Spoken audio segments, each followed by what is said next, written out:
আসসালামু আলাইকুম রহমতুল্লাহি বারাকাতুহু। সম্মানিত সুধী, যে যেখান থেকে আমাদের এই ভিডিওটি দেখছেন, আমি মোহাম্মদ রুবেল মিয়া। তো আমাদের মানিকগঞ্জের এই যে প্রজেক্টটা, বড় প্রজেক্টটা ছিল, এখানে আপনারা জানেন যে বিগত ৩-৪ বছর আমরা কচু চাষ করছি। তো এবছর কচু বাদ দিয়ে এই যে ধান, ২৯ ধানের আবাদ করছিলাম। তো ধানের ফলন কিরকম হয়েছে আপনারা নিজ চোখে দেখে নেন। অনেক ভাই বলেন যে কচু চাষ করলে ওই জমির উর্বরতা কমে যায়, কিংবা ধান চাষ করলে মানে ধান চাষ ভালো হয় না। তো তাদের জন্য এই ভিডিওটা আজকে।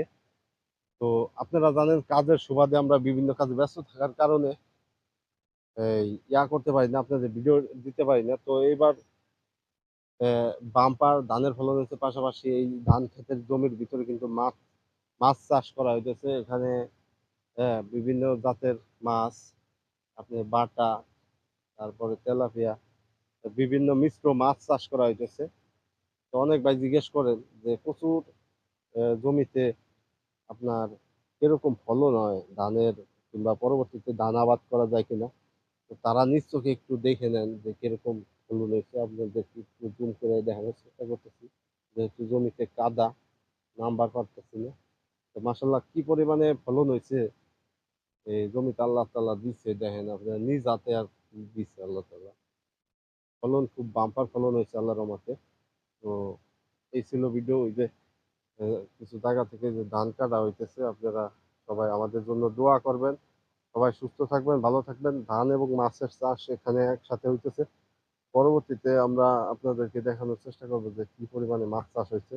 তো সুস্থ থাকবেন, সবাই ভালো থাকবেন। আসসালামু আলাইকুম রহমতুল্লাহি ওয়া আমাদের জন্য দোয়া করবেন সবাই। আমরা আমাদের ইউটিউব চ্যানেল কৃষকের বন্ধু রুবেল মিয়া, হ্যাঁ, এই চ্যানেলে আমরা সবসময় ভিডিও দিই। আমাদের লতিরাজ এগ্রো চ্যানেলটি বর্তমানে আমাদের হাতে, আমাদের নিয়ন্ত্রণে নাই। আর অনেক ভাই জিজ্ঞেস করেন, ভাই ইউটিউব থেকে আপনারা টাকা ইনকাম করেন কিনা। তো আমার যতটুকু মনে হয় ইউটিউবের টাকা হারাম না, হালাল না, হারাম। তো এই সুবাদে আমরা ইউটিউব থেকে কোনো স্পন্সর কিংবা কোনো ভিডিও আপলোড করি না, আপডেট আপনাদেরকে মানে দেই না। তো এই হচ্ছে অবস্থা। তো এখানে সম্পূর্ণ আপনারা জানেন যে যে কচু চাষ করছিলাম আমরা, এই প্রজেক্টগুলো এই বছরে আমরা বাদ দিয়ে অন্য অন্য ফসল করতেছি। আবার আমাদের অন্য অন্য জায়গায় কিছু কিছু প্রজেক্ট আছে, আপনারা জানেন। জমি ঘুরে ফিরে আমরা চাষবাস করতেছি। তো সবাই সুস্থ থাকবেন, ভালো থাকবেন, আমাদের জন্য দোয়া করবেন। আসসালামু আলাইকুম রহমতুল্লাহি ওয়া বারাকাতুহু।